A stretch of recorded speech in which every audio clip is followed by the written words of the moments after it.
At yun nga mga parts, napagana na natin ang 1 year na na-stock. Naayos na natin ang mga wirings, carb. Kaya maganda na ang kanyang response.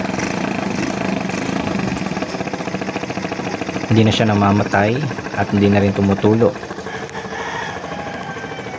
So ayos, napagana natin siya.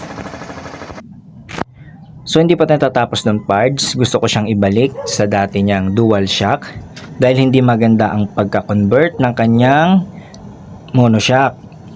So iinitan ko muna itong kanyang swing arm dahil na-stuck na yung kanyang swing arm bushing sa katagalan. So ayun nga, pinukpok ko at ininitan at umangat naman. So madali na natin tong makakalas.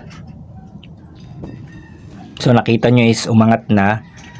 Kaso is nabusngaw yung dulo ng ehe. So papalitan ko na rin tong ehe niya.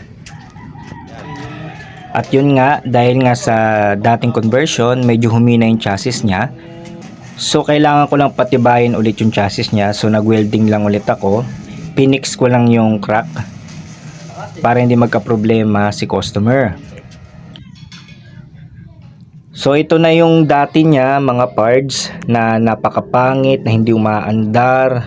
Ang mga wirings niya sira-sira, flarings sira-sira. Lahat yan binago ko na siya. Kinulayan ko, binago ko yung mga tail. So ito na yung outcome niya. Fresh na siya, gumagana na. Maganda yung response, walang tulo.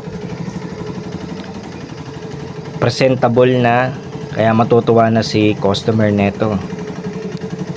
Naibalik ko na rin siya dual shock niya. Pinalitan ko yung swing arm pati yung kanyang footrest. Kasi yung footrest niya is naka-convert ng disc brake. So naka drum brake na ulit to. So pwede mo na itong uwi sir. At test drive na ulit si sir. Yan nga, at nanibago siya at malakas ng hatak.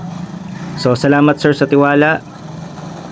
Keep calm, God bless, ride safe.